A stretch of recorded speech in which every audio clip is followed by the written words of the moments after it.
Hello guys, in this video I will show you how we can have two WhatsApp on an iPhone. Before starting, don't forget to like and subscribe. Let's do this. First, you should go to the App Store and search WhatsApp Business.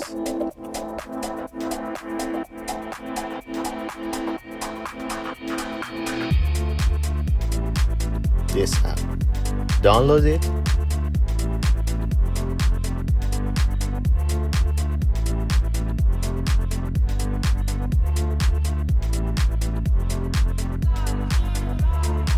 As you can see, I have a two WhatsApp on my phone.